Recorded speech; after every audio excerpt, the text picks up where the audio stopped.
G வந்து வரும்போது ஒரு அந்த படத்துடைய கோர் இப்போ ஒரு கதைக்கு வந்து ஒரு ஸ்டார்டிங் பாயிண்ட் ஒரு கேரக்டர் இருக்கும்.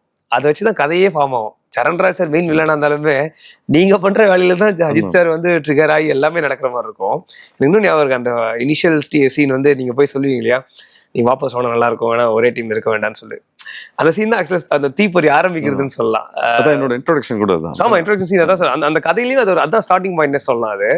அதை ஷேர் பண்ணுவேன் நிறைய மெமரிஸ் உங்களுக்கு. அந்த பர்டிகுலர் சீன் ரொம்ப சூப்பராக இருக்கும். ஏன்னா வெறுப்ப நீங்க அவர் மேலதான் கோவம் இருக்கும், அதை காட்ட மாட்டீங்க. நிதின் சத்யா சாரை போட்டு அடிச்சுட்டு போவீங்க, மிரட்டிட்டு போய் சூரியன் அடி வாங்குற ஒரு இல்லை எனக்கு நான் அதான் நிறைய அதுக்கப்புறம் வந்து நிறைய வாய்ப்பு ஆஃபீஸ் போக டைரக்டர் கூட பார்க்க முடியாது, யாரும் உள்ள கூட விட மாட்டாங்க.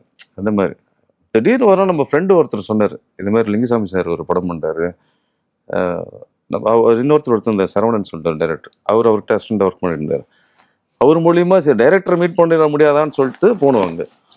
இப்போ போர்ட்ஃபோலியோ பண்ணி வச்சுருந்தேன்.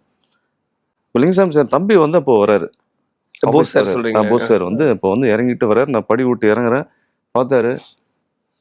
நீங்கள் சார் ஆர்டிஸ்ட் வாய்ப்பு தேடி வந்தேன்.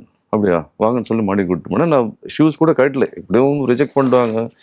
போர்ட்ஃபோலியோ கொடுத்து நான் வெளியே வெயிட் பண்ணுறேன். ஒரு டேபிள் அப்படி உட்காந்து பார்த்தாரு, 2-3 பேஜ் தள்ளிட்டு அப்படி பார்த்தாரு, உள்ளே வாங்க அப்படின்னாரு. அதுக்கப்புறம் தான் சொன்னார், இப்படி ஒரு இது ஒன்று இருக்குது, நான் அண்ணன்ட்டு சொல்கிறேன் சொன்னார். அதுக்கப்புறம் கூப்பிட்டாங்க. அப்போ வந்து அந்த படம் மாதவன் பண்ண வேண்டியது, ரன்க்கு அப்புறம் இமீடியட்டா பண்றது. ஆமா, மாதவன் பண்ண வேண்டியது. திடீர்னு ஒரு 4-5 மாசம் போல இன்னொருத்தர் அசோசியேட் ஃபோன் பண்றாரு, என்னங்க நடிக்கணும் ஆசை இல்லையா உங்களுக்கு, அன்னைக்கு வந்தீங்க அதுக்கப்புறம் காரணம் இல்லை சார் இது பண்ணணும். இல்லை நீங்கள் வாங்கன்னு சொல்லிட்டு மறுபடியும் கூப்பிட்டா அப்போதான் அஜித் மாதிரி இருந்தார். மாதவன்ல அஜித் அப்படின்னு சொல்லி அப்படி கிடைச்ச வாய்ப்பு தான் அது.